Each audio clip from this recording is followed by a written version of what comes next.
आप भले ही अपने पर्स में कितने भी नोट रखते होंगे, लेकिन जब हाथ में 1 रुपए का नोट आता है तो सबसे कम वैल्यू के नोट को आप संभाल कर रखते हैं। 1 रुपए के नोट में बात ही कुछ और है। जब शादियां होती हैं तो इन नोटों की अहमियत और भी बढ़ जाती है।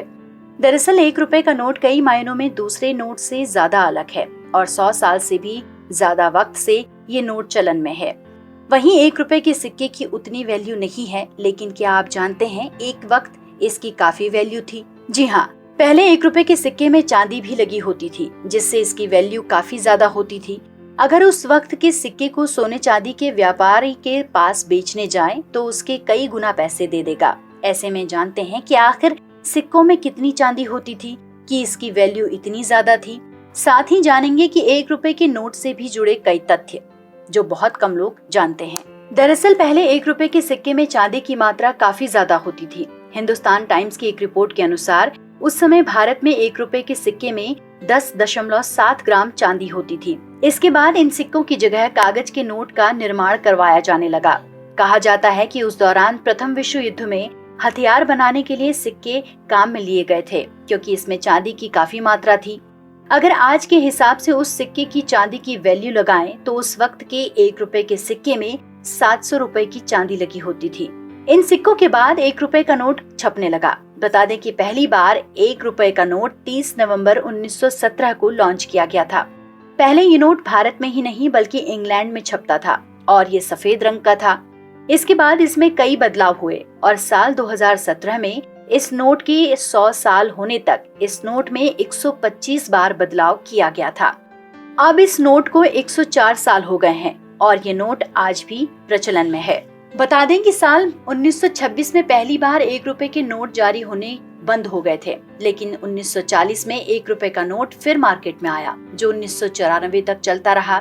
1994 में भारत सरकार ने फिर इन्हें जारी करना बंद कर दिया और ये रोक 2014 तक चली।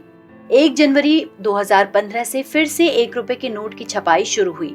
1 रुपए के नोट के अलावा सभी note reserve bank of India की ओर से छापे जाते हैं।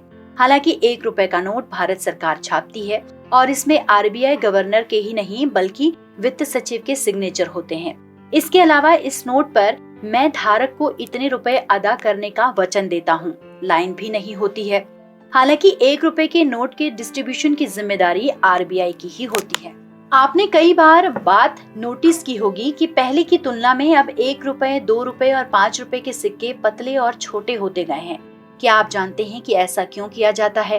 क्या इसके पीछे कोई खास वजह है? अगर आपने कभी इसके बारे में सोचा है लेकिन जवाब नहीं पता चला, तो आज हम आपको इस बारे में पूरी जानकारी देंगे। लेकिन इससे पहले आपको इन सिक्कों के बारे में कुछ खास बातें बताते हैं। आपकी जानकारी के लिए बता दें कि भारत में केवल 4 जगहों पर ही सिक्के बनाए जाते हैं। ये जगह मुंबई, अलीपुर यानी कोलकाता में, हैदराबाद और नोएडा है। आप सिक्कों पर बने एक चिन्ह को देखकर भी पता लगा सकते हैं कि ये सिक्का कहाँ बना है। हर सिक्के पर उसके मिंट किए जाने का साल लिखा होता है। सिक्कों पर लिखे इसी साल के नीचे ये चिन्ह बना होता है, जिसकी मदद से आप पता लगा सकते हैं कि ये सिक्का किस जगह पर मिंट किया गया है। अगर किसी सिक्के पर 1 सितारा बना है तो इसका मतलब है कि इसे हैदराबाद में मिंट किया गया है। नोएडा में मिंट होने वाले सिक्के पर एक सॉलिड डॉट होता है। मुंबई में मिंट किए गए सिक्कों पर डायमंड का आकार होता है। कोलकाता में मिंट किए गए सिक्कों पर ऐसा कोई चिन्ह नहीं होता। तो इस तरह से जो सिक्के हैं वो बनाए जाते हैं और 1 रुपए का नोट आज भी चलन में है।